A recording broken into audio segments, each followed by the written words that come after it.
The Bears. Because of the way they play the nickel corner here, and the nickel corner plays 88-85% of the snaps. He's got to be like part linebacker. The Bears. When you're in a scouting room, there's going to be differences of opinion. The Bears. Well, you're looking at traits. And remember when he tested very, very well. The Bears. Greg, why are teams wrong on quarterback evaluation so often? Number one, it's a hard position to evaluate. Former Bears scouting director Greg Gabriel talks football live every week on the Barroom Network. Also available on demand.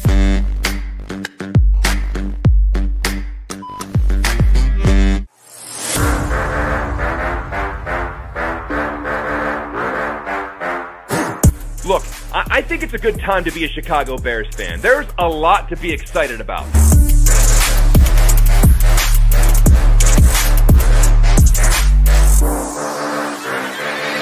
But let me tell you something. We are past the point of excuses. If things go sour, you have used up all of the patience that Chicago has to offer.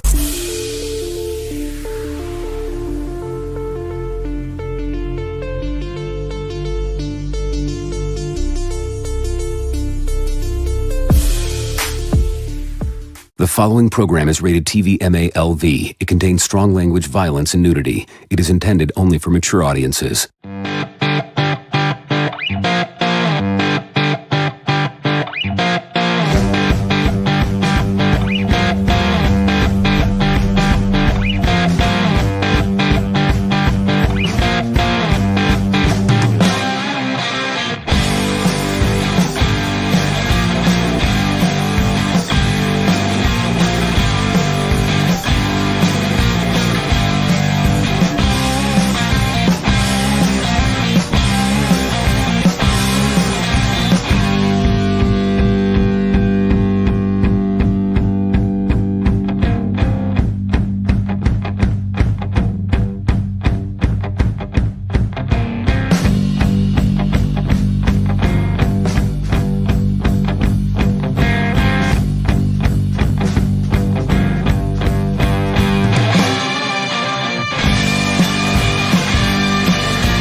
The Barfly Tailgate Show. You already know it's done by Barflies for Barflies and all the other Bears fans out there. What's going on, fellas? Another exciting week. The Bears are kicking off this week. We got real football, fellas. Real football to talk about, and I'm so excited about it.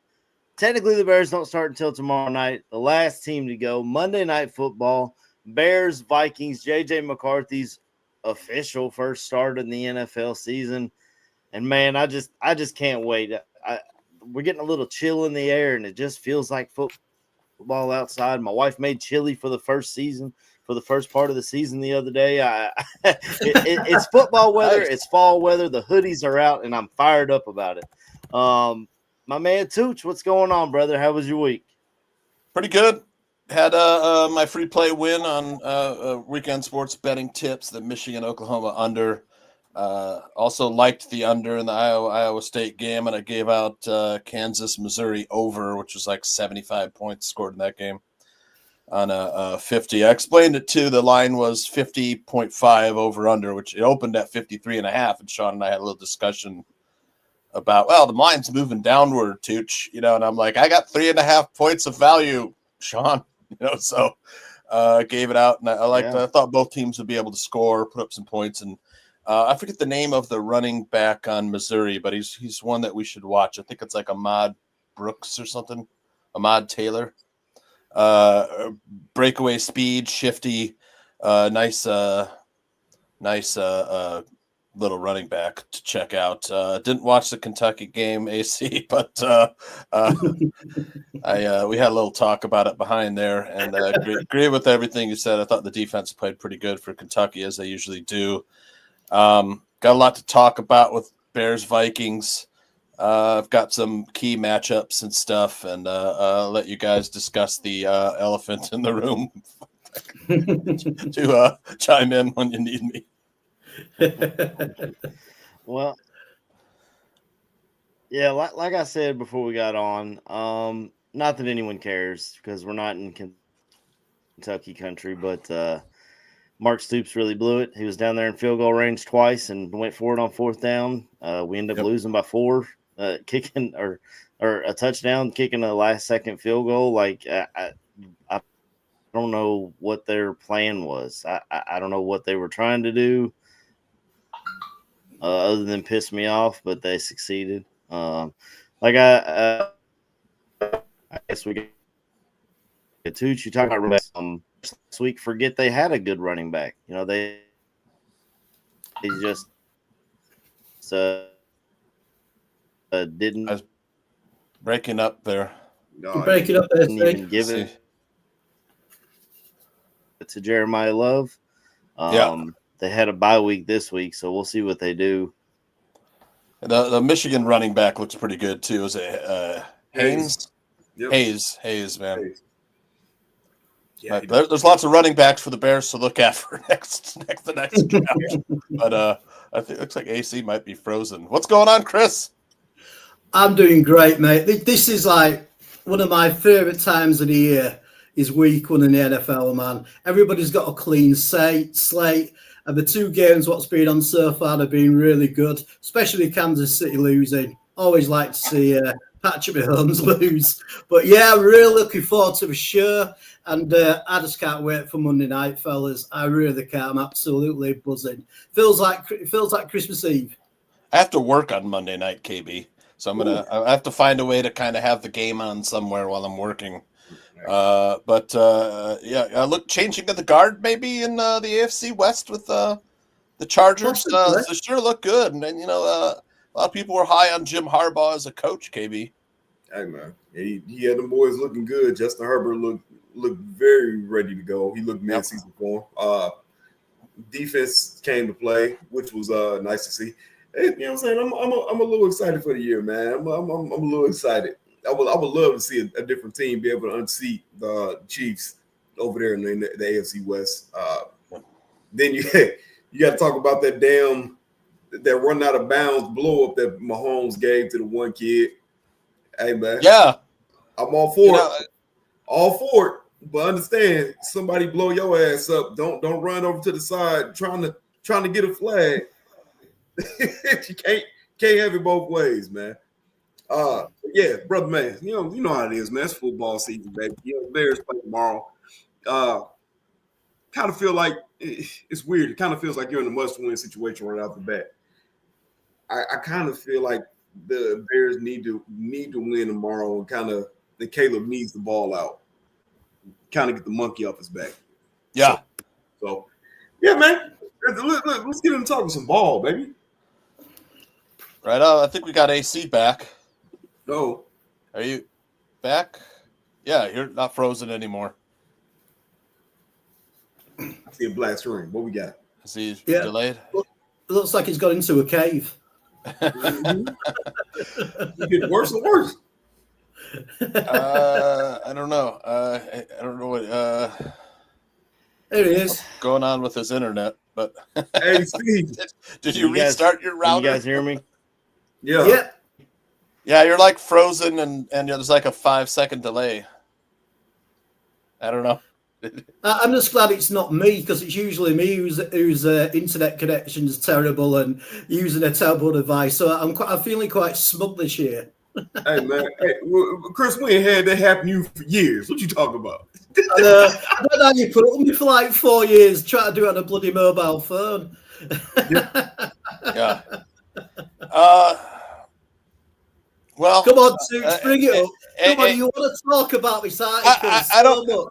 I'm kind of over it, but I don't care about the Caleb Williams stuff as much as the Ryan Poles stuff in the article.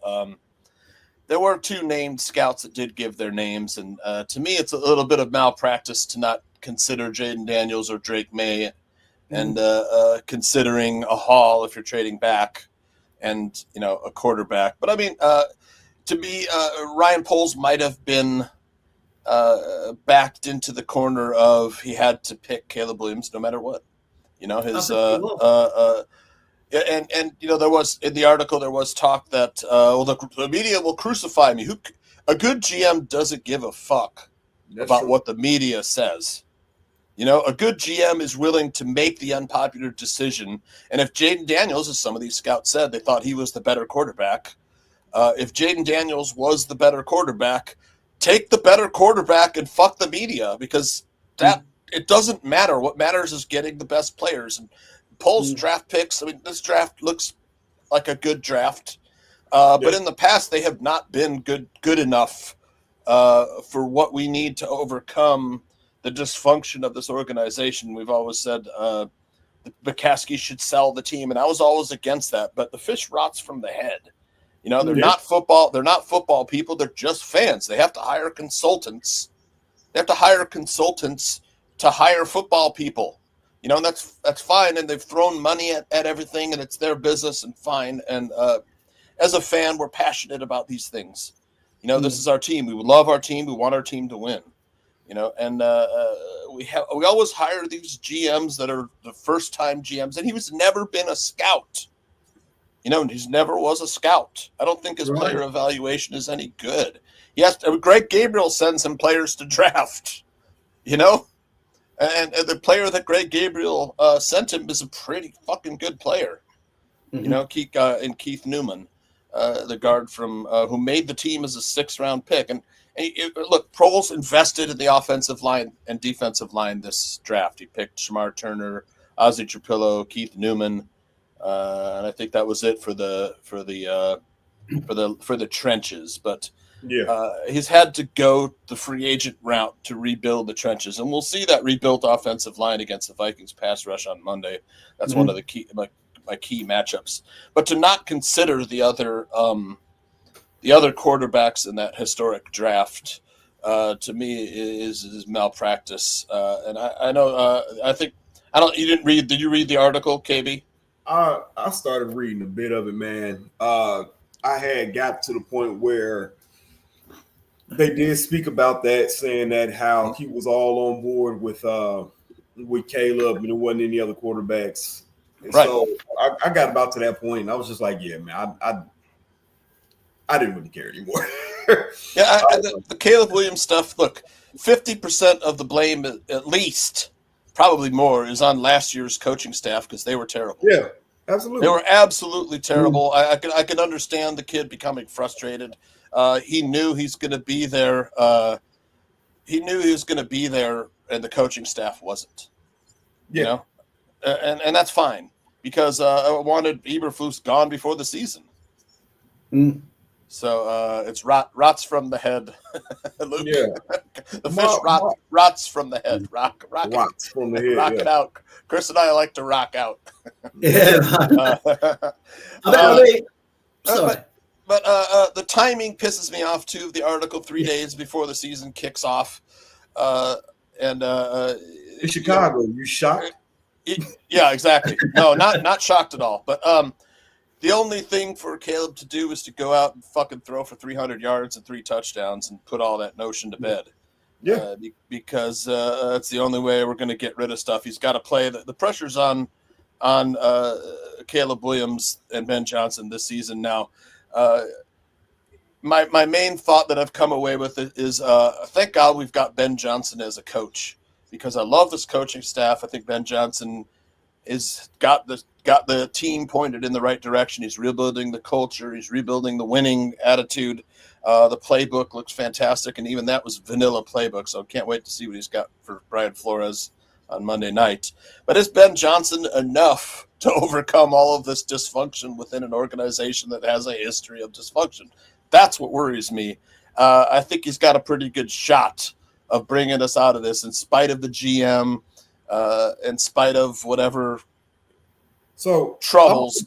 I'm gonna play a little devil's advocate on that. Yeah. So let's look at what we know. Last year, Poles was on board. Eberflus is the guy he picked. Blah blah blah. But we also know at that time, Ben Johnson did not want to leave Detroit. Ben Johnson's Whole focus was staying there and trying to win one. 100%. Is there any kind of thought that maybe Poles was like it was Ben Johnson or bust from the beginning, and because he didn't come out, he just didn't want to try to skip to another coach, and then next year we're looking at we might be firing this guy or whatever the case is. Because Ben Johnson didn't want to leave. He wanted to try and win it with Detroit. He wasn't coming. Yep. And it showed this year. Yep. We fired Eberflus. There was already rumors that this was going to be Ben Johnson's last year. There was no rumor that he was going to stay in Detroit like there was last year. So now you're looking at the fact that Ryan Post like, hey man, that's the guy I'm going after. He got Ben Johnson. Yep. Pursued. So yep. A part of me wants to throw blame. You could throw a lot of blame at Poe's feet. I'm as much as I want to sit there and point and say, oh well, there were other quarterbacks. Look at the track record of what was happening.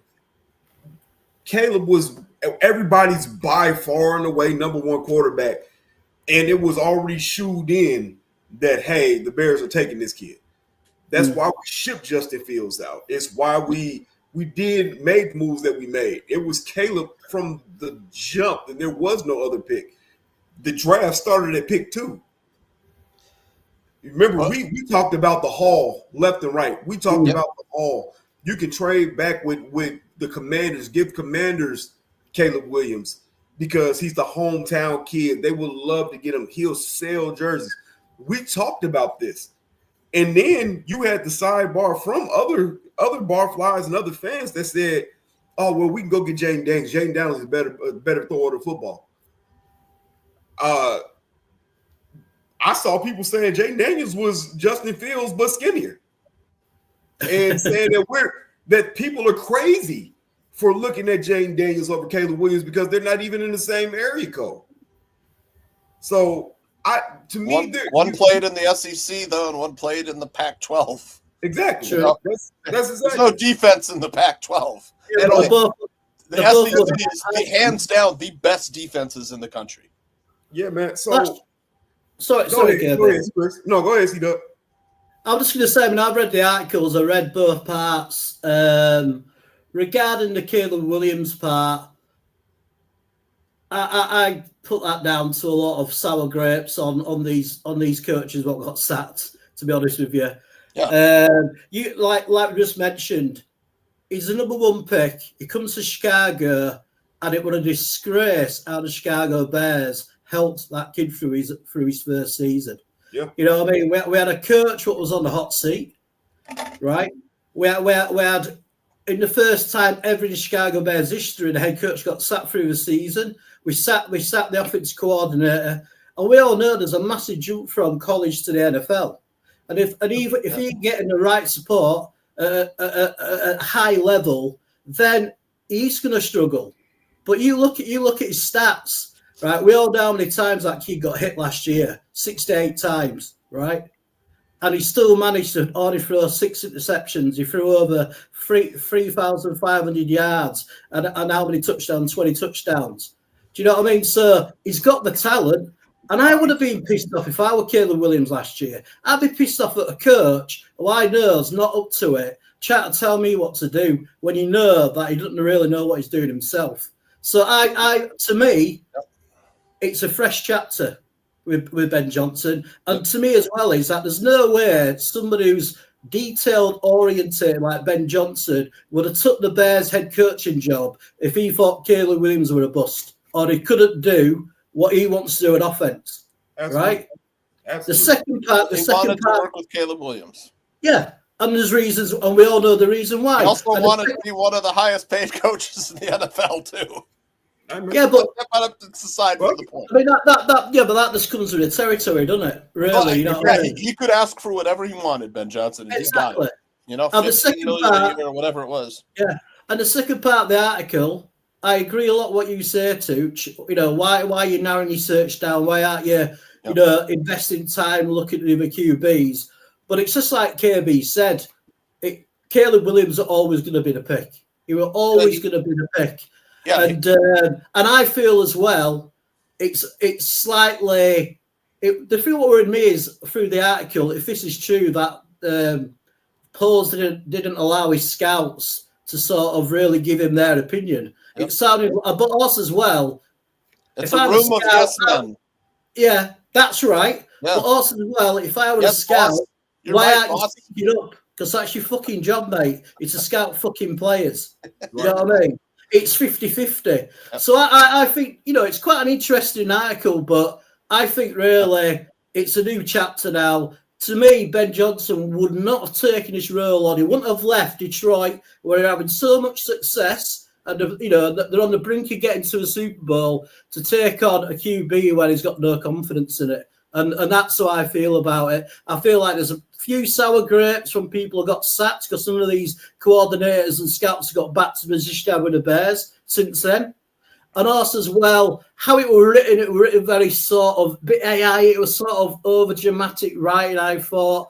But yeah, I just think this year will show if Caleb is the man or not. If he can, step up, take all this no offensive on, and then produce. And if he produces, I couldn't give a shit if the guy's supposed to be dyslexic. I don't give a shit about his personal life. That's his private life. That doesn't mean shit to me.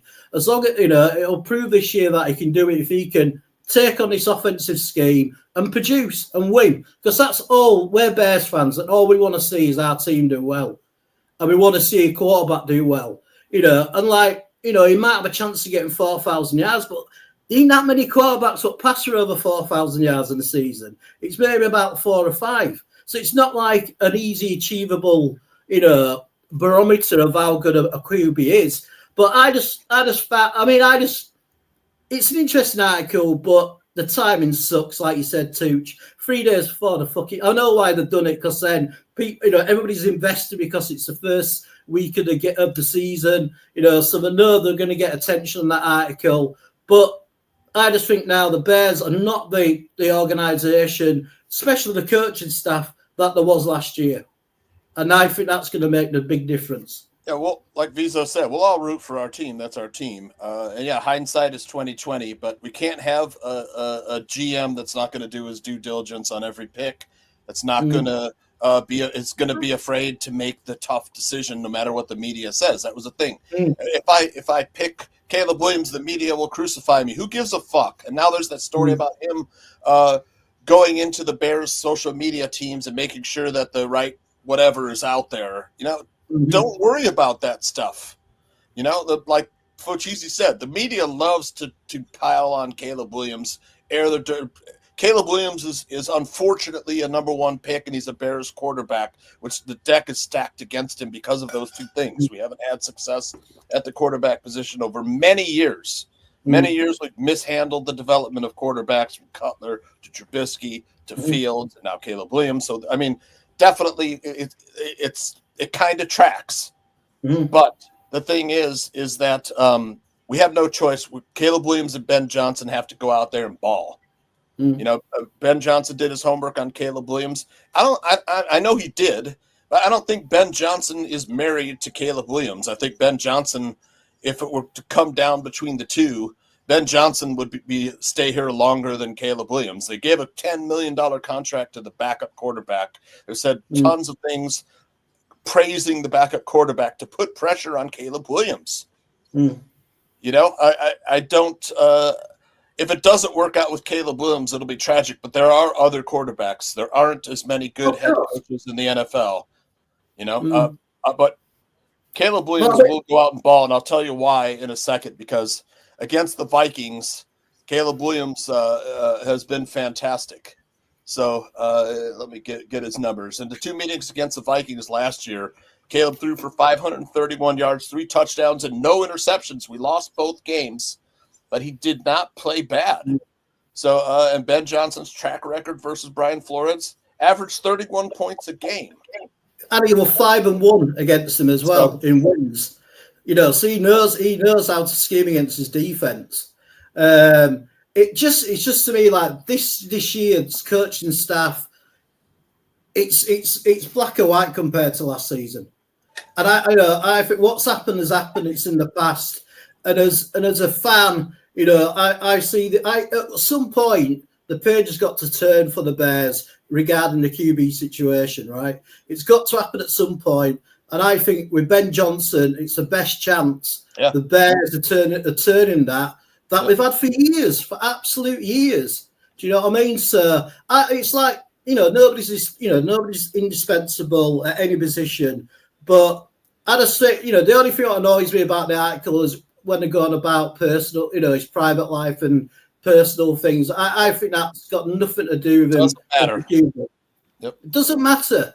It doesn't matter. As long as you play well, you're a good teammate, you had a QB quarterback for the Chicago Bears, the third biggest market in America. Do you know what I mean? He'll be a legend if you're if he wins, it'd be like a Jim Bears are still legends here in this town. It'd be like how Jim McMahon is still looked on by the Bears fans, and he won the Super Bowl 40 bloody years ago now, and he's still, he's going to be there on Monday night. Apparently, I read somewhere, but yeah, I just think this year, I'm not saying it's going to make a break for Caleb, but I think really the excuse, there's going to be less excuses for his performance because he's got better coaches around him and a better scheme. And he's got a better offensive line. You just think about the shit what he had to go through with his offensive line last season. If you don't block anybody and he's getting hit 68 times a year, then what do you expect? Get tired of it. Yeah, retirement or a broken leg. Exactly. Yeah, that's what the kid went through last year. I can understand him being frustrated. I don't blame him. Yeah. This guy was a terrible coach. The offensive line was terrible. Yeah, that's the Cowboys problem now. No, there's no delay. Well, I got to tell you guys, I knew I was having connection issues. I went out and got a Wi-Fi extender. That's what I was trying to go off of, and apparently that shit don't work either. So I went downstairs and restarted my router. And here, I did a show on Wednesday, 12-ounce Crow Route podcast off the extender, and I was perfectly fine and didn't have any issues. But I don't know. But StreamYard is a memory hog, man. I tell you. Just blame it on me. Absolute memory hog. Just blame it on me because I'm in international connection. Yeah, it's your fault, C-Dub. That's what it is. Yeah, just to cover on this article real quick, I refuse to give that man my view or a click. Fuck you, Tyler Dunn. This man was called out years ago we don't like Aaron Rodgers, but he was called out years ago by Aaron Rodgers when he did a smear campaign on him to try and get into journalism, to try and get people to look at his shit. He drops this shitty ass article a week, kickoff week, and there's three reasons why it works for Bears fans. A, like you said, Chris, the third largest city in America. B, the other large cities, LA and New York. LA's split by Chargers fans, Rams fans, and a lot of Raiders fans that are still there from back in the day. New York has got Giants, Jets, and some guys cheer for the Buffalo Bills because they're the only true New York team. Those other teams play in New Jersey. Chicago is all Bears. B, we are a rabid fan base who's going to read the article and share the article saying, look what this idiot says, or comment on the article saying, look what this idiot says. ESPN does this same thing. They throw out their hot takes so people will disagree with them, because if you agree with someone, who's going to comment, I agree 100%? Probably not. But are you going to comment, what is this guy talking about? Very possibly. And you get stuff for commenting, sharing, doing all the things. So they put out their hot takes, their bad takes to get comments, to get shares, to get likes, to get all that stuff. And Chicago's not split between anybody else. And number 3, Caleb has become he's a whipping huge target to the national media. I don't see it. I don't see it as much. I know a lot of people like to jump on the local market, but I haven't seen it as much out of them lately. They did it with Jay. They'll probably eventually do it to Caleb, but I've seen, at least for the young part of his career, they've had his back as opposed to national media. Now, CHGO Shout out to Greg Braggs. I love that dude. I'm so happy for what he's got. This guy was a bricklayer who worked his ass off to get into media, and he started at the bar room for years. Started here. Exactly. I followed him for years on Instagram, posting spring training videos and stuff. But what CHGO did, Carmen, not Carmen DeFalco. What's the guy's name? Mark Carmen is a freaking hack. I don't know how that man has a job. He went on CHGO and said the Bears will win 7 games this year, but if we had Tyson Bagent as the starter, we would win 10. What the fuck? How? How is that your logic? In what world? There's no way. And all he is he's Stephen A. Smith in Chicago. Just throw out my hot take. And then if someone comes back at me, say, well, I was around Jordan and the Bulls. I've been around here for a long time. The same shit Dan Bernstein does. The same shit. All these old Jay Mariotti, crummy ass Steve Rosenblum. All of them are doing that. Yeah. They all do it. That's what they all did. I've been here for years. I've seen it, man. Well, who you gonna tell me? Like, I don't care if you've been here 6 months, bro. If you don't know ball, just tell me you don't know ball. That's the bottom line. And I hate that we're taken away from NFL kickoff to talk about this fucking article. I really hate that, because this should be about ball. It's the first week of the NFL season. There's 2 articles. There was the Seth Wickersham ESPN article as well. What he did, Tooch, is he took, because the article that he dropped, this said part 1. So now he's going to get views for part 1, and people that like or dislike part 1 are going to read part 2 or part 3 or however many parts he puts out. So he's just all he's doing is bumping up his views, man. That's it. But I think Caleb's the guy. I agree with you, Tooch. He should have done his due diligence. I'm an SEC guy. I watched Jaden Daniels carve up SEC defenses, and if he had a defense of his own, he would have had a national championship to hang next to his Heisman. But we know how Brian Kelly is. Irish fans know. Yes, they do. But I hate that we're taking away from the article. I absolutely agree with you, Tooch. He should have done his due diligence. The dyslexia thing. First of all, it's just a rumor. Thought. It's a rumor. Exactly. It's a speculation. You know, he has no proof of it whatsoever. No proof. I speculate that he is a bisexual dyslexia man. He's speculating 100%. The man won the Heisman Trophy in college football, and you think he may have dyslexia? You think he might? Where did the homosexual stuff come from? Because that wasn't in the article. I thought C-Dub, because I didn't read it. Well, I mean, I was just watching Aldo's show yesterday when they were on about the article, and Aldo mentioned it. And it's before I read the article. There was in the article about his sexual preferences. Well, it might be. Maybe that'll be in part 2 too. And in any case, it doesn't matter. Well, part 2 was Ryan Pohl's hit piece. Part 3 is not out yet. But there was also the Seth Wickersham piece too, which was, Caleb didn't want to come, or Caleb's dad this, and the story back from in June. I think it dropped in June. So now there's two things out there just to push back. And Tyler Dunn isn't just a hack. He's been a sports writer for over 20 years, including a beat writer at the Milwaukee Journal-Sentinel. He's been on Barroom before as all those guests. Is a friend of Greg Gabriel. But yes, it's clickbait. Yeah. Yeah, 100%. I don't care. That's right. Because he paints his nails. But I don't care. That's where the rumor comes from. I know as Bears fans, you've heard that. Oh, that's a big leap. He paints his nails. Yeah. Who cares? I wouldn't care if he came out. I wouldn't care if he came out in full makeup. If he won games, I don't care. I really don't care. And this day and age, you're absolutely right, Chris. I don't care either. Yeah. He's got a right to a private life, regardless of whatever his private life is. And that, it's like I was chatting to AC before, and it's like when the rumors about Aaron Rodgers, about him being gay.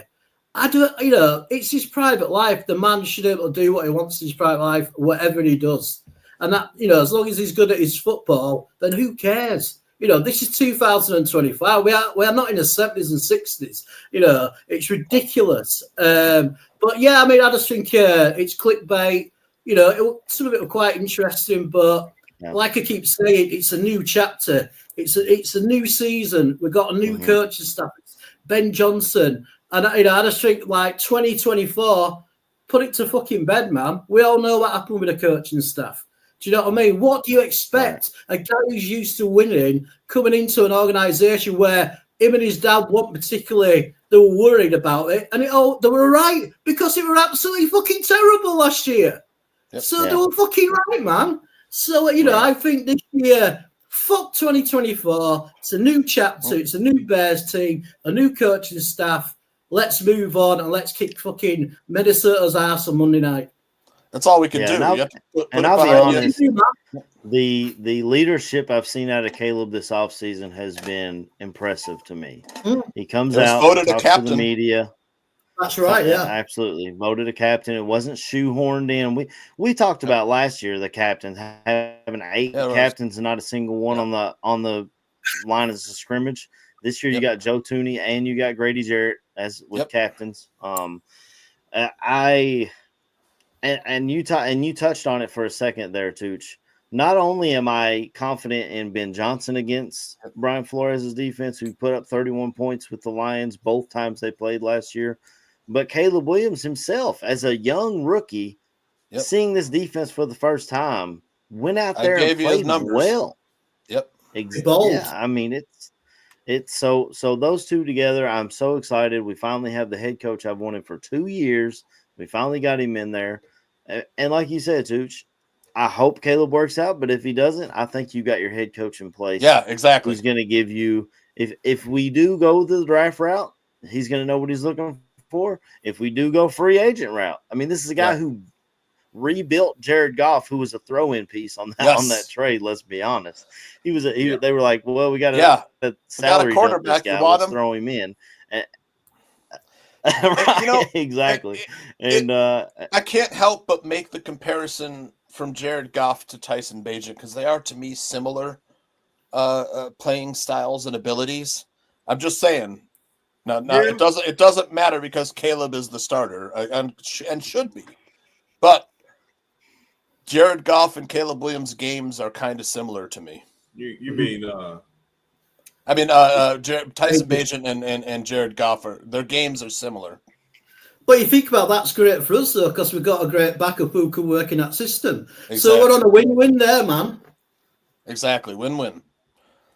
Yep, and I've been a Caleb Williams supporter. Like the play that he made against Minnesota last season, where he dropped one in the bucket along the sideline to DeAndre Swift. I've never seen a Bears quarterback do that before. So yes, I'm excited. Yes, Bagent has no arm, so I agree. But neither does Jared Goff. But what worries? On top of that, he scrambled out of the pocket before he made that throw. How many times have we seen the Bears quarterback either just run out of bounds or take a sack or whatever on that play? And that's where the Mahomes special. That's when where we the talk about him Mahomes holding on to the ball too much. That's where the Mahomes comparisons come to. And Ryan Poles wanted his Mahomes. He came from Kansas City. So the pick was always going to be. But man, two of his scouts, according to the article, were telling him Jaden Daniels was the better quarterback. I mean, we're going to debate this forever because they're linked. We'll see him head to head week 5. So, but let's just forget about Jaden Daniels and go talk about Caleb He's Williams in Washington. I know he's in Washington. And for people who are saying we should have traded back, Washington might have traded up and grabbed Jaden either way. Yeah, exactly. They were trading up for Jaden. They wanted Jaden Daniels was their guy the whole time. But what worries me is the injuries to the Bears, and now Jalen Johnson is questionable, and TJ Edwards is doubtful. And arguably, these are our 2 best defenders in the back 7 for the Bears, which it worries me. Here, I know we'll probably see Noah Sewell and Hippolyte filling in for Edwards. Replacing Jalen Johnson's going to be a lot tougher, because he plays Justin Jefferson pretty tough. And now Justin Jefferson is full go. Now he's got the hamstring that's going to need maintenance throughout the season. But on the other side, their left tackle is Christian Darrisaw is doubtful, I think. Yeah, you're right there too. He's questionable, and that could be a break for us. And Harrison Smith is doubtful. And Harrison Smith has been a thorn in the side of Bears offenses for quite a while. He's always lurking back there. He makes some big plays. He comes up with an interception against us as well. So we catch a break there. But the Jalen Johnson and TJ Edwards injuries on the defense are a little concerning. What do you guys think? I think really the TJ Edwards, and I've said Jalen Johnson as well because he is one of the top sort of shutdown corners. But I think with TJ Edwards, well, you're going to lose that leadership because he's been there and done it. It looks like he's a good leader, and it's just such a shame because he's a great player. He's been great ever since he's been at the Bears. He's side to side, tackling. But yeah, it's just such a kick in the balls, isn't it, when it happens so close to the season, but people have got to step up, it's the NFL, next man up, and that's how it's got to be. So, but I think do you think Jalen Johnson's going to play at all, or do you think like they're not going to let him play and just sort of make sure he's better for the rest of the season?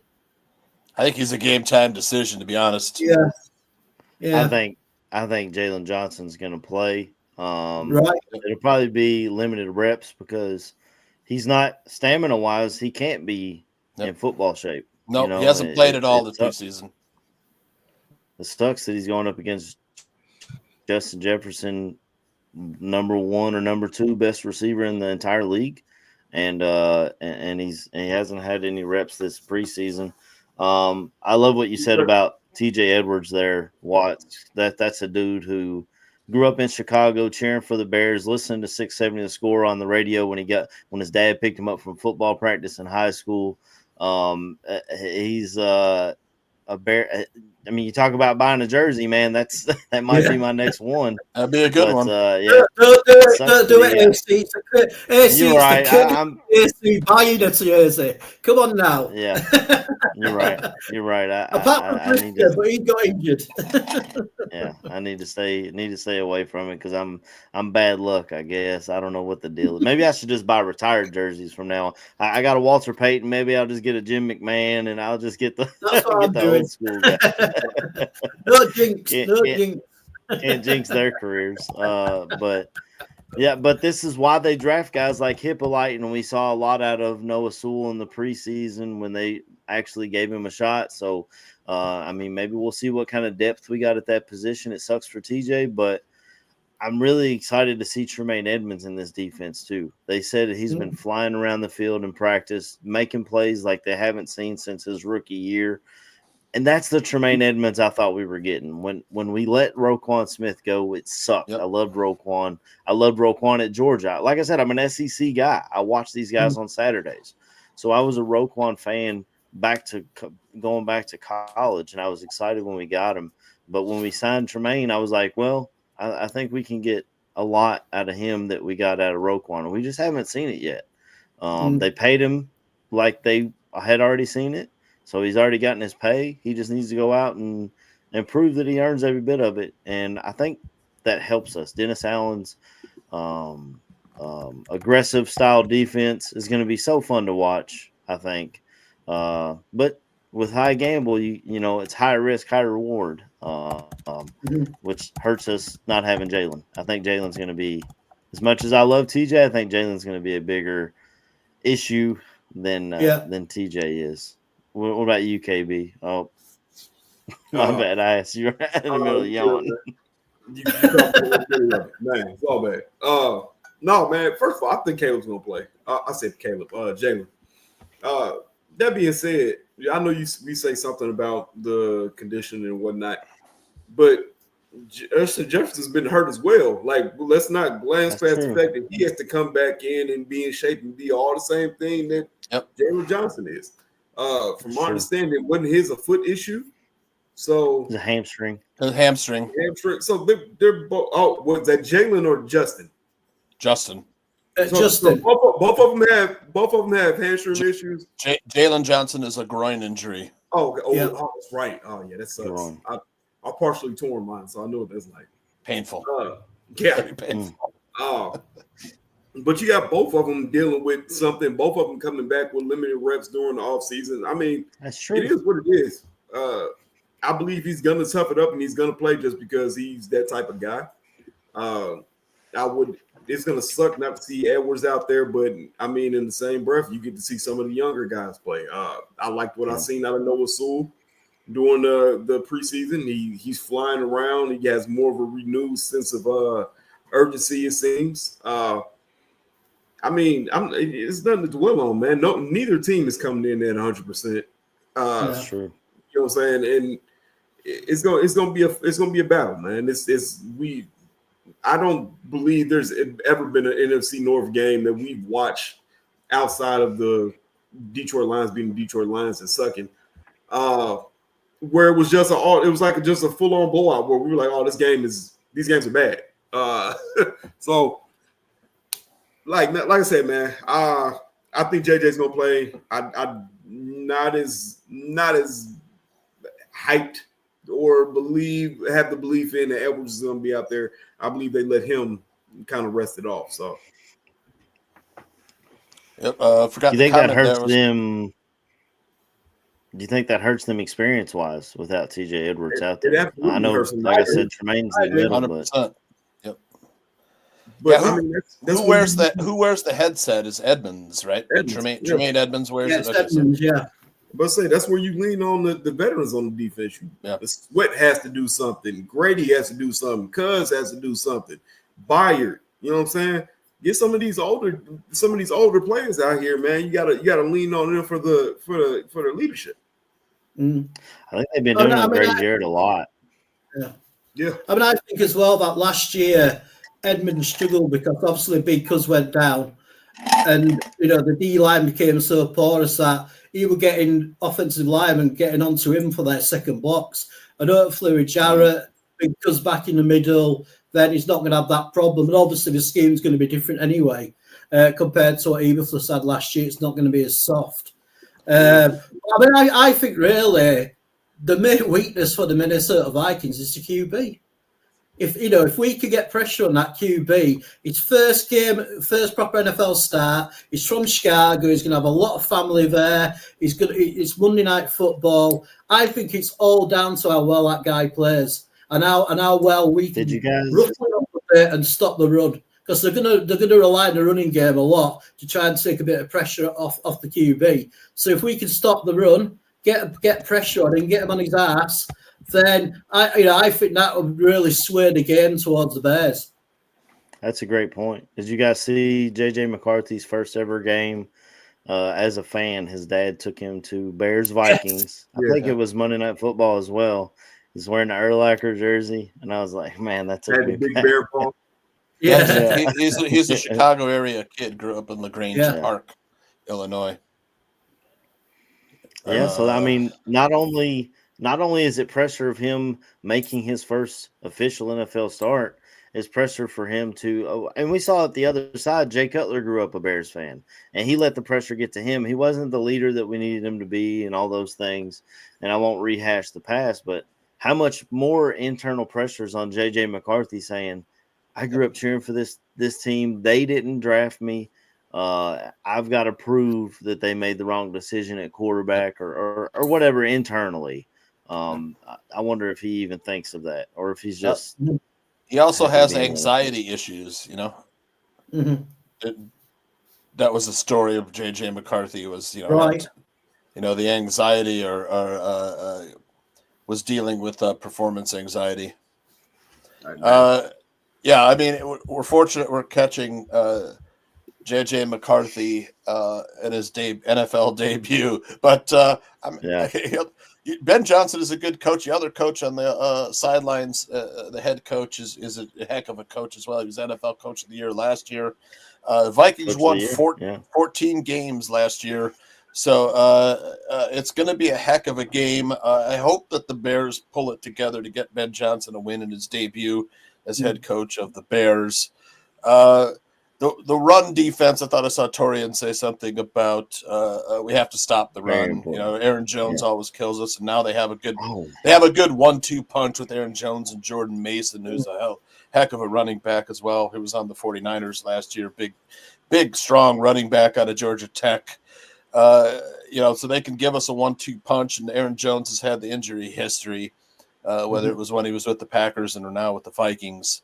But have to stop the run. Last year's run defense, I think we were bottom 5 in the NFL after the run defense.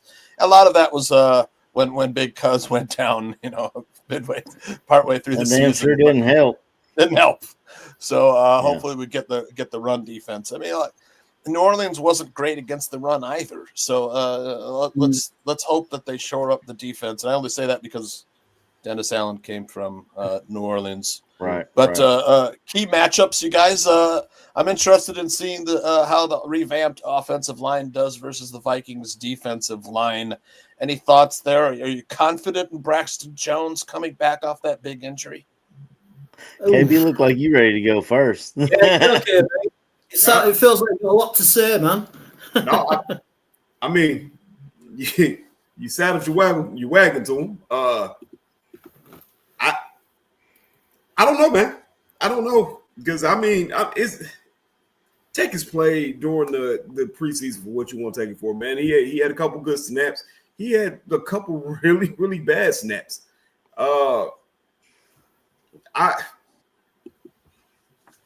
It's not like we got Danielle Hunter, okay, on the Vikings right now.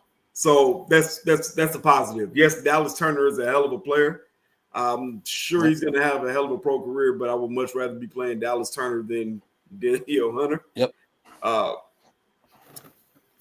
I'm praying that the Dan Rorschach thing kicks in, man. You get the effect from that. Yep. Hopefully you don't see Braxton Jones out on the island by himself against anybody. Maybe they stick Cole Kmet or Loveland on that side a little bit, give him a chip. The running back beat to that side a little bit, give him a chip. It's got to be some kind of help that they're going to give him. I don't envision a world where they're just like, hey, this guy's going to be out on the island the entire game against somebody. Also, you got to take it for what it's worth. It's an audition because to me, he's not entrenched at all. He's there because he's the incumbent starter. You had him there last year. He was there the year before. You don't have a necessary answer right now, even though you have the rumors of possibly moving right to left tackle if things don't get better. So he has to show something. Having Tooney, you know what I'm saying? Having Tooney on that side. Does he help? You know what I'm saying? It's not a shot at Braxton. The dude's a good dude. I've met Braxton. He's a good guy. Yeah. Great guy. Smart too. The years you've been here, the same issue you had day one is still the issue now. You get destroyed because you can't anchor. Like I said, you take it for what it's worth, man. Like I said, he's not. I don't think they're married to him. I think they're going to take the Justin Fields wait and see approach. If he's not what they want, the next year you'll see somebody getting drafted in the first round. Yeah, I've already. Go ahead, Chris. Sorry, AC. At least I'm not butting in as much as I was last week when I was stoned. So I'm straight to there. So it's not going to happen. Regarding offensive line, I mean, it's just going to be so interesting to see how the investment in the interior offensive line works out. Hopefully that the improvement there can help Braxton Jones out, like KB said, so he's going to be always on an island. But I think a lot of it's going to come down to scheme. Because we all know that Flores is one of the most highest blitzing defensive coordinators in the league. So I think really it's going to be down to how that interior plays, but also how Johnson schemes against that defense. Get the ball out quick, get that running game going so we can start having a play action pass. So I'm just excited to see what the interior line is going to be like. Because obviously Tooney didn't play through the preseason, so it's got to be an improvement from last year. And like I think Tooch mentioned earlier on, when we played them last year, we only lost them in really close games, and Caleb's had great numbers. So if we could do that well with that heap of shit we had on the offensive line last year, then just think what we might be able to do with a half decent offensive line. So it's just going to be intriguing how he schemes against that defense, which is so attacking all the time. Yeah, the two games last year. Sorry, go ahead, AC. Oh. I was just going to say, I think they made great points. Braxton's not the finished product at left tackle. I love having the Tooney, Dahlman, and Jackson in the middle. I actually love Karan Amagaji moving to the guard spot. I think that's a better fit for him we saw him fill in at guard a couple times last year and played pretty well. I love Darnell Wright at right tackle. I know people are going to continue to say, should we move him to left? But I continue to go back and look at what he did at Tennessee at left tackle, and it wasn't pretty. I don't think he can do it at this level, which some might say maybe that's why they never gave him. Yeah, maybe that's why they never gave him any reps there. Yeah, I agree. Exactly. I agree with that. But and KB, our co-host on Chicago Sports Podcast, Darius Lockhart, has been saying this, championing this all offseason. Our left tackle is playing on Saturdays, so I've already started looking at when I'm watching on college on Saturdays. I'm looking at left tackle to see. We need a pass rusher too, so it just depends on where you want to go. I like Harold Perkins out of LSU. But he's more of a linebacker safety type player. I like Ruben, but I don't think we're gonna be able to get him. Yeah, the thing is that our left tackle is out of contract after this year, and our right tackle's coming up as well. Yeah. So we do have Ozzie Trapillo in the pipeline. Whether it's at right tackle or left tackle, we don't know.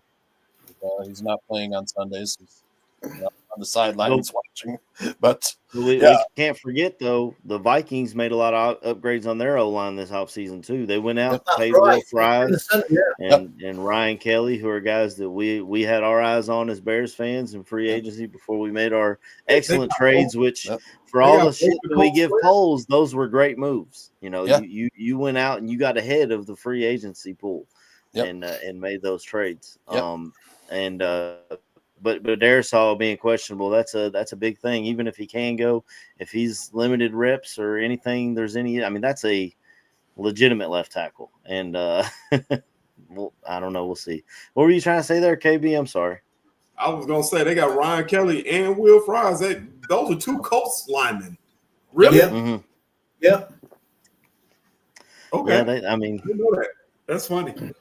Yeah, Jonathan Taylor ran for 80 yards minimum per game last year, so their offensive line had to be doing something right. You know what? And a lot of that is also Jonathan Taylor. Yeah, I'm not going to deny that. Okay. Phenomenal talent.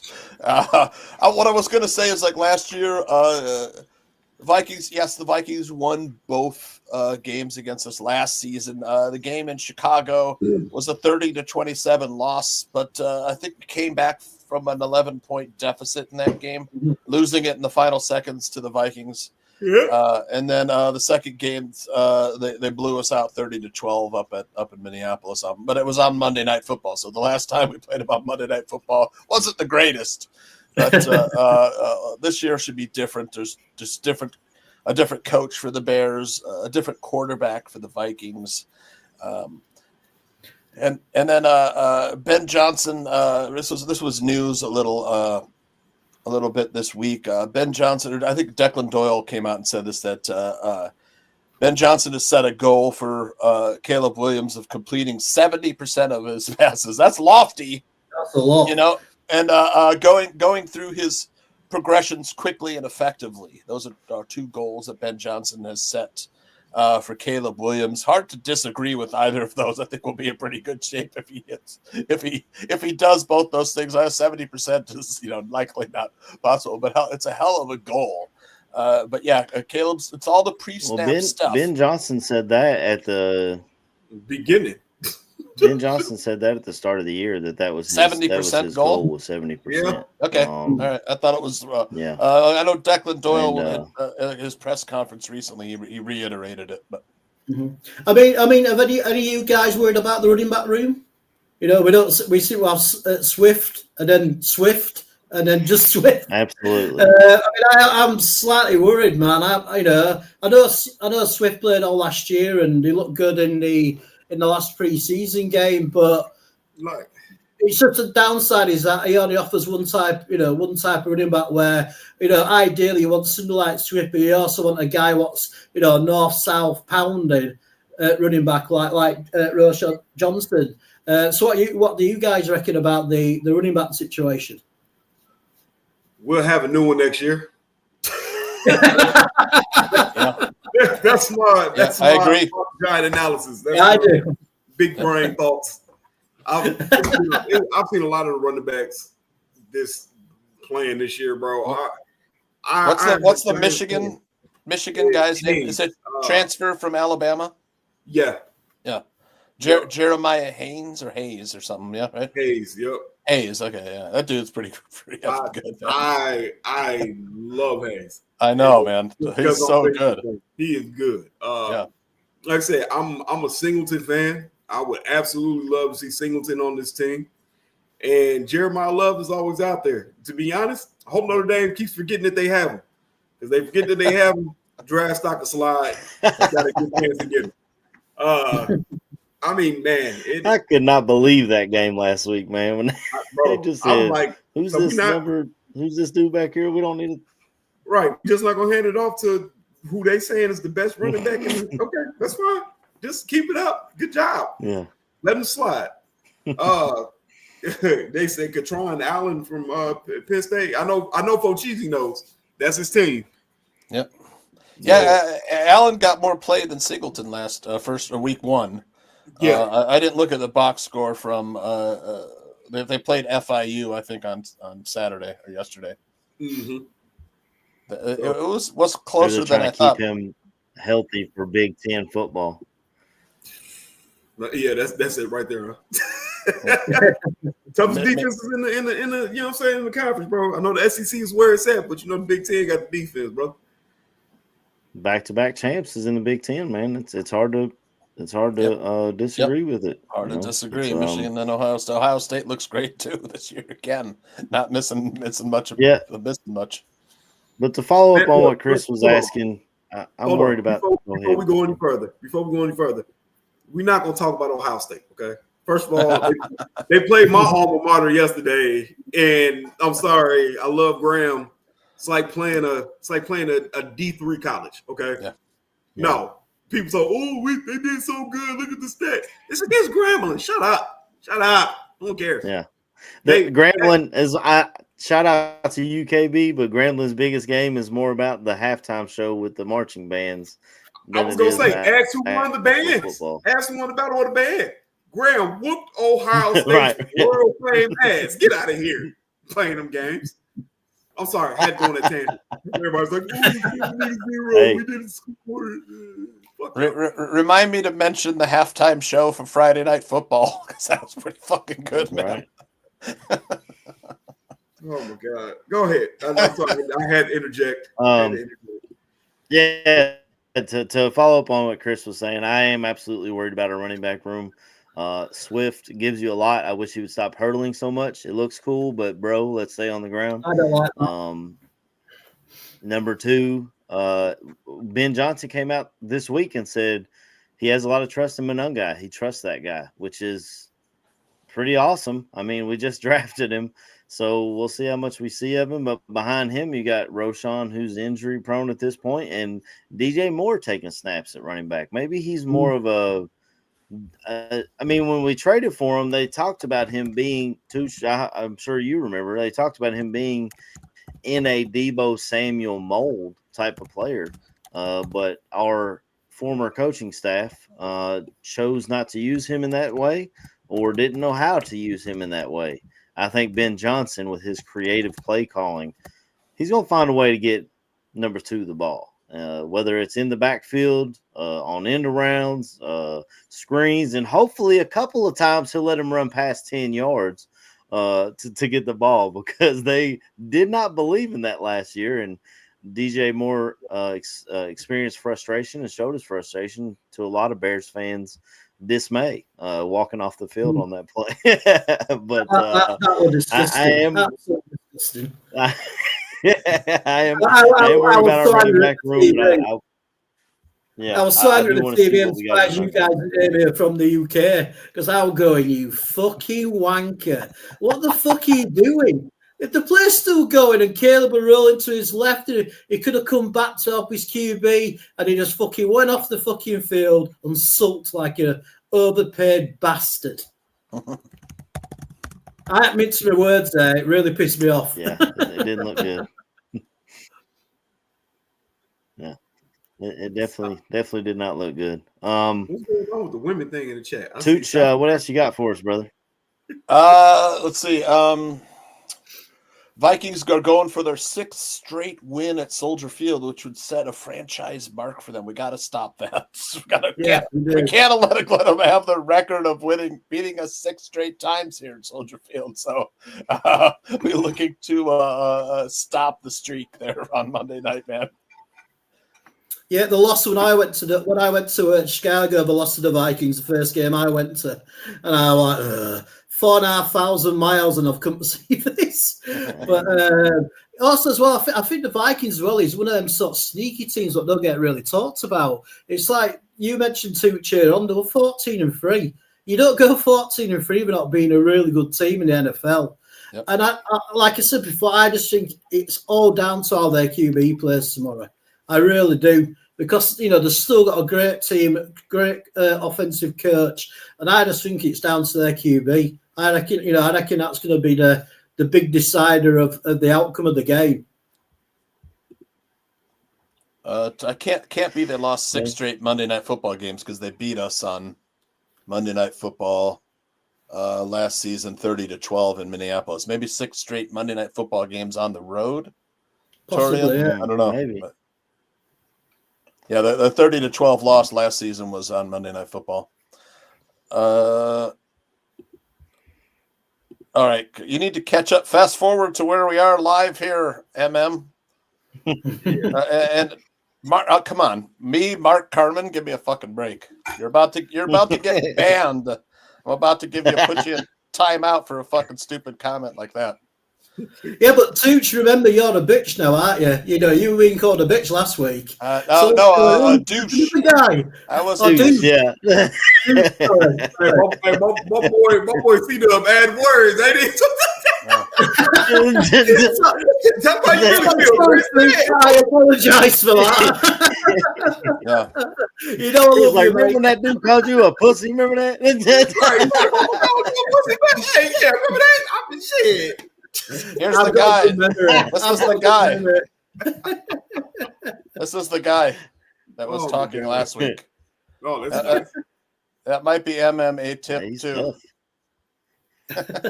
Hey man, that kid is primed for big things in America. You hear me? I don't know where you got my baby picture at, man. That's weird. What else you got for us, Tooch, man? I know you got notes, I man. wanted to touch on. Look, first of all, I also said he missed the Bare Their Souls flash pod on Friday night, so he doesn't know my full thoughts on the subject. Is that there's no reason for us to actually believe everything that came out in the article. I just want to caveat that, but. The Ryan Poles stuff tracks for me. I don't give a fuck about the Caleb Williams stuff. Caleb Williams is going to have to, whether or not it's true, Caleb Williams has to ball out either way. Yeah. He's going to throw for 4,000 yards this year. The glitzy gazelle, I don't know, you can read that into whatever you want. I don't really care. It could just be means he's flamboyant. Mm-hmm. The thing I wanted to talk about was Braxton Jones is out of contract this season, and I know he might be our best option at left tackle. But are you re-signing? You know how much left tackles make in this league? Are you re-signing Braxton Jones, AC? I already told you my plan. I'm looking on Saturdays, brother. He's playing on Saturdays. Yeah. I'm gonna watch in the SEC. I'm gonna watch I want to watch a big program Don't go get me a Yale left tackle. Don't go get me a Southern Utah left tackle. Go How get me a about Georgia British boy, Columbia, an Alabama University of British guy, Columbia? an Ohio State dude. Give me a big school left tackle who can lock down that spot for a decade.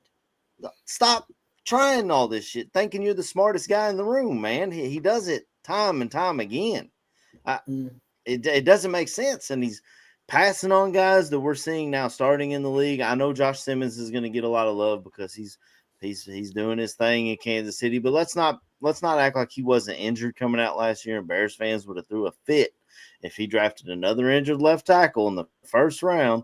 But Ursary, who me and KB talked about in the second round, starting down in Houston over Cam Robinson, who got paid big money in the offseason to be a free agent. I just think our guy's playing on Saturdays somewhere. Yeah, I agree. Do you think the Bears will re-sign him? I mean, we're up against the cap as it is, but I don't think they will. I think they kind of, the writing was on the wall this whole offseason when they went and drafted Trapillo. They were hoping he took that step, but he didn't take that step. And they've been nothing but 100% honest with us every step of the way. Dan Rochar said, he had a good joint practice Friday, and then he did whatever he did in that game Saturday, whatever that was, reverted back. So if they continue to see him reverting back, and KB, you talked about him not being able to anchor, which we've seen for 3 years. Now he's getting beat on inside. Now he's getting beat with swiftness. So what are you giving us as a left tackle to the point where they're thinking Theo Benedette might be our possible left tackle? I mean, that was their thought process.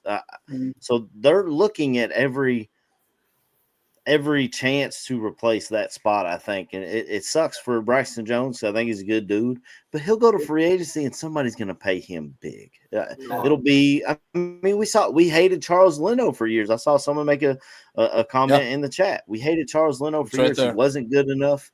And he goes out and makes a whole career in Washington out of it, raises a beautiful family, retires off into the sunset and does his thing. I think Braxton could follow that same mold, but I just don't think it's going to happen here in Chicago. I think this year it's his prove it year. Not only for how he plays, but also, can he go through his 17 games as well? And that was a devastating injury too, like he had last year. Yeah, but I mean, the thing that annoys me about the Bears is that we draft a right tackle thinking he could play left tackle. Who was it? Why didn't you just go and try and draft the highest left tackle you could have done in the draft? Why? It's like you said, AC. Why are you always shabbing the cleverest guy in the room? Why just do the obvious? Their target was Ozzie Trapillo. Yeah. The plan was for him to beat out Braxton Jones at left tackle, and he couldn't do it. And look, the Canadian Eagle looked pretty good against third stringers. But I mean, he didn't play terrible. He seemed to anchor a little better than Braxton Jones. Braxton was going against the ones, but Braxton Jones never could anchor. Man, he's just kind of, his lower body is thin. I mean, you kind of need a little thickness. I mean, Darnell Wright's got the thickness. He's just a big legs. He's a big guy. Trapillo's got that thickness. That was their plan, I mean, I think the Bears worked out a left tackle recently. I know there's a former Pittsburgh Steelers left tackle, Dan Skippers, I want to say. Is that okay? It was a different guy than.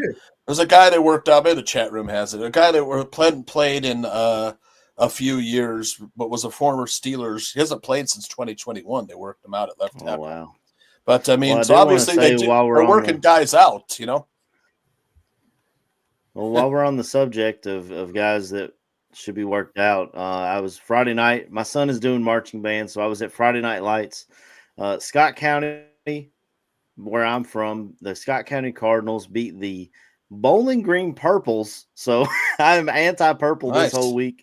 They beat them, but I got a notification that our boy Zadarius Smith signed with the Eagles that night. Damn it, I forgot. I meant to bring this up too. Side of the Eagles, man. Howie Heartbreaking. Roseman, he will make those moves, man. I love that. Howie just fucking does it, bro. Howie, he gets it done, man. That's why I'm jealous. I kind of rip on Poles because I just Poles to me is a pseudo GM. He's not a real GM. You know, First of all, not a pseudo GM. he's a fake. He's not a real GM, man. I don't know. I don't like the talent evaluation. I don't like the moves. Anybody can do. Zach Banner, thank you, Caesar. That's the guy's name. Anybody could fix a salary cap. Shit, Cliff Stein could fix a salary cap. The longtime Bears contract negotiator, you know. But the rebuild. Look, I don't want to keep knocking Ryan Poles because it's there's no value in it. But in hindsight's 2020. But I just don't think to my main point to overcome the amount of decades long dysfunction from the McCaskey family down. I don't think Poles is the guy to get us out of that. We need a Howie Roseman. That's the only thing I'm saying. No, we need a hit rate a lot higher than 20 to 25%, which is average for GMs, and that's what Poles is at, 20 to 25%. I mean, we all know that. We all know that Poles it was new for that role. So hopefully, he's got. He's in his third or fourth year now. But hopefully, that experience of the misses and of the defeats we had. He's learning from them lessons, and that's all you can really ask for, really. I do feel he's a little bit too soft when it comes to players. And I think I don't think he's aggressive enough, but I just feel, I personally feel that if he had got Ben Johnson as the head coach, then he would have been on very thin ice this next year. I don't believe he would have got a contract extension at all. Right. He loves his players. He loves his players. Go on, KB. I was just saying, no, we didn't get Ben Johnson. We would have had Mike McCarthy, man. You forgot? Oh my God. Yeah. Yep. Thank God we didn't. And $9 million for 1 year for Zedarius. Sign me up. What are you talking about? Anybody know how long's Howie been a GM? He's been years. I don't know. The only miss that I know is glaring on his resume is that he drafted the TCU receiver. No, Rager. No. Jalen Rager over Justin Jefferson. But even with that, and Chris, you just talked about it. When you make a mistake, he's quick to move on. Well, how long do we hold on to Velus Jones? How long do we hold on to Scott? Now we're seeing it with Bryson. I mean, exactly. He falls in love with guys in the draft. He drafts them, and then he holds on to them, hoping that those little flashes he saw can become something bigger. And you draft flashes in the 5th, 6th round. You don't draft them in the 1st and 3rd round. Or 3rd round. I think that could be down to that he didn't. He didn't get through training camp himself as a player. Because he were on the Bears practice. He were in a part of the training camp 1 year, and maybe that's how he wants to give people as many chances as he can. But it's like you said, especially with players like Velus Jones. I mean, that was just absolutely ridiculous how long that guy on our roster for. Yeah. And, JoJo's saying he would have still taken Jalen Carter even with the spitting incident. I've been on the record several times of saying this. Again, SEC guy. I went and watched Jalen Carter live at Kentucky against Will Levis. And Will Levis, I mean, if he hadn't thrown 2 red zone interceptions, probably would have beat the Georgia Bulldogs that day. I didn't see anything out of Jalen Carter that day. And then again, this spitting, this is the questionable things he had coming out when they were worried about character concerns and things like that. Jalen Carter in Philadelphia surrounded by former Bulldogs would not be the same as Jalen Carter here in Chicago surrounded by losing 100%. And no true alpha dog leader that we've needed. They would ask Jalen to be that, and I'm not sure that he is. Maybe he proves me wrong, and Howie Roseman keeps him there, pays him big, and he becomes their alpha dog. But look at how many guys they've got on that defense. And again, these are guys he played with in college, so these guys have been playing together for 8 years. Of course, they're a good defense. I don't. Yeah. And there's other defensive tackles out there. It's not like we, And I don't think as well Eberflus would have been strong enough as a character to sort of Absolutely rein him in if he did go off the line, because Eberflus seems, well, a lot of things seem to have slipped when he were in charge. Even Paul's mentioned regarding training camp last year, it was sloppy and people were getting away with little things. Even like stuff like players going on social media and bitching about things. That shouldn't have happened. So I know he's a heck of a player, but I just don't think at that time we had the strength of character in the coaches or in the squad to sort of control the young man. That's true. We saw Jalen Johnson go off last year, and then 2 weeks in a row we watched them lose to teams they shouldn't have lost to. And Eberflus had clearly already lost the locker room. How would a guy like Jalen Carter respond to that? On their head coach? They were not listening to him anymore. Yeah. Last season, that's why he was fired mid-season. The only time in the history of the franchise. Right. So that's how bad our coaches were last. I wanted Eberflus gone before last season. I was on the record. Yeah, I remember. Let's be real. You're driving the motorcycle too. I'm riding in your sidecar. I got my goggles on. We was rocking with getting Eberflus out of here. Like I said, but let's be real. It happened last year for a reason. It's not the first time somebody should have been fired midway through the season. I'm not comparing him with Howie Roseman. Oh, no. Cornelius, you should know better than that. I get it. Poles is new, but the thing is that we hire these GMs who have to learn on the job for 4 or 5 weeks, 4 or 5 years, and by the time 4 or 5 years have gone by, the damage is already done. That's the thing with I said the same thing about Ryan Pace. Right. I will say though, with Poles, this offseason has given him more equity with me than he had done his whole time here. Going out and getting Ben Johnson, Drew Dahlman, trading for Joe Tooney, Johnson. trading for Jackson, going to getting the center we needed. Sorry, KB. I know you were trying to make a point there. Go ahead. No. I was just saying, man, my big thing is this. We head coaches, we've said since what's the one dude who came from the Canadian Football League? Trestman. We've been saying all the way back to Trestman that motherfucker should have been fired halfway through the season. I can guarantee you, if Ben Johnson was not available, they would have kept Eberflus all the way to the end of the season. I'm starting to. I got this feeling that a lot of what happened played out because Ben Johnson was going to come out and coach. I like that, KB. I think we would be in a far worse situation than what we are right now. Yes, I want someone like Howie Roseman who's not afraid to make the fucking hard decision, Cornelius. That's not fucking hard to understand. We just gave you the whole. Have you been listening to the show? We just gave you Tyler Scott, Bayless Jones. Well, I'm tired of people putting words in my mouth. Yes, I want someone that makes the tough decisions.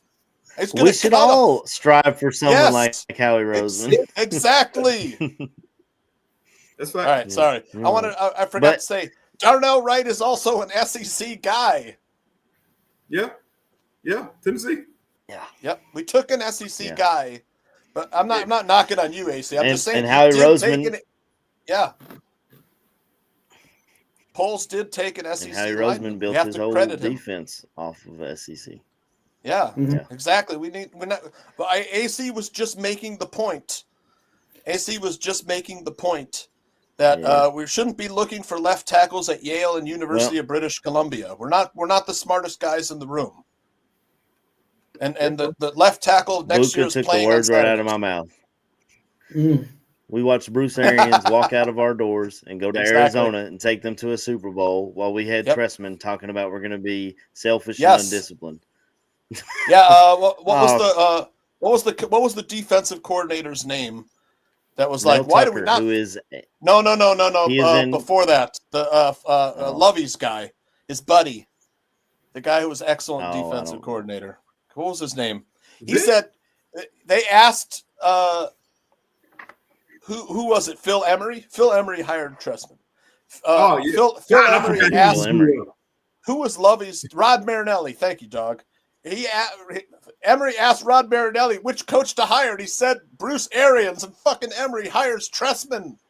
Ignores the code. Emery Ignores was the GC. Emery was another guy who thought he was the smartest dude in the room. In the draft room. Well, Jay Sanders, yes, Javalis Jones was technically an SEC guy, but let's be honest, he played at USC for majority of his career.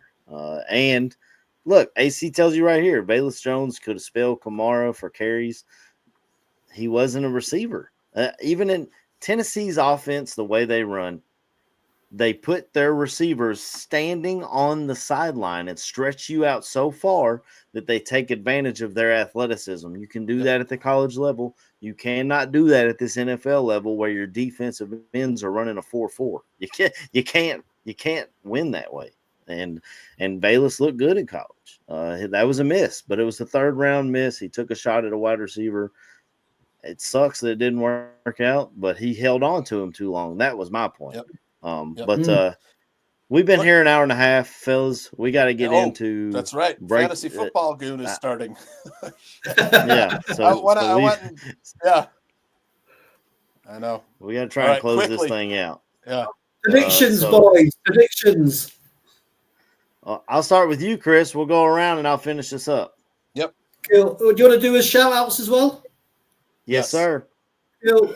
Right. Well, my prediction is a Bears win, 21-14. I just think it's that. Like I said, I think a lot of it's going to be down to how their QB plays and how much pressure we can get on the kid, and if we can stop that running game. But I think we're going to beat them 21-14. But I'd just like to give a shout to you boys. It's been a fiery show today. I've really enjoyed it, especially with Tooch, man. I've seen a different side of Tooch I've never seen before, man. I was like this last I've loved it, man. I've loved it because I've been fired up as well because it's week 1 and it's one of my favourite times of the year where, you know, everybody's 0-0. It's all new. And, and also as well, I just want to thank everybody in the chat. You know, you make the show. And we love your comments. But yeah, just thank you boys for allowing this small, middle-aged, you know, dumbass English guy to talk football with you. So I predict 21-14. Don't sell yourself short. I thought you were fantastic today. Everybody was. Yeah, well, yeah, I think I've realized me. Except me, I was terrible today. I loved it. I love fiery Tooch. But yeah, I've realised that it's good not to smoke weed before you do a show. So I'm completely straight down the line today. But yeah, thanks to everybody in the chat. Everybody have a good week. Let's hope we get that win. And I say 21-14 to the Bears. Excellent. All right, go ahead, KB. Well, just to throw this out for JoJo Loco, Winker of the Week was clearly Tyler Dunn, and everybody at CHGL not named Greg Braggs. That also being said, shout out to everybody in chat. Y'all brought it. Y'all know how to do it, man. Sunday before the game, Monday Night Football, Bears versus Vikings. Yeah, we ain't got to get into it, man. We already know what it's going to be. I'm predicting, I'll say 27-20. Weird score, throwing it out there. Bears win. Also, shout out to everybody on the panel, bro. You know what I'm saying? My boy C-Dub burned me a little bit, said, you know what I'm saying? You know, he pops in, usually trying to make the grand entrance. I like to look flashy, you feel me? But today I came in on time. I clocked in at work on time. So, love you boys, man. Hey, man, let's go out there and get this dub on Monday. Have something positive to start the year off with when we talk again next Sunday. Hell yeah. Go ahead, Tooch. I don't know what Cornelius said, but you cut him off quick. I'm sick of it. Yeah, you're going to be putting a timeout, dude, when you're going to say stupid shit like that about me. I'm going to compare our GMs to other successful GMs because that's what I want for the franchise. You know? Makes sense. Yeah. Sorry. Yeah, of course it That's does. a crazy thought, Tooch. Yeah, exactly. What, out of your mind. What the fuck? I mean, he's a pole ball washer. So what? I'm not. Well, you know. Hey, Tooch, can you hit me with your predictions, man? Yeah, 24-20. I'm on the same. Start texting me and saying, "Get the hell off." I'm with Torian. 24-20 Bears. The total's 43.5. I think it goes over. I know it seems like an under, But I don't think I think with Ben Johnson's history against Brian Flores of 31 points a game, I don't think we'll put 31 points on. But I think we can score on this defense. And then our defense, I think Kevin O'Connell's going to put some points on us. But I think the Bears win it. We got a tough game on the second week against the Lions. So going on the road to the Lions is going to be tough. 24-20. Shout out to Aldo. Happy birthday, Pod Father. Yesterday was his birthday. I know some people. Right. So, and that's it. Shout out to my coworkers. And the chat was fiery and stuff. They had great comments. They were always there when we needed the name. And, I'm just sorry that Cornelius and I are butting heads. But in a timeout, you come back next week, Cornelius. All right. I'm going to do real quick. Shout out to y'all. Thank you for holding on with me with my Wi-Fi issues. Like I said, I went out and tried to buy equipment to improve it, and it didn't work. We'll see what happens next week. Shout out to the chat for bringing it.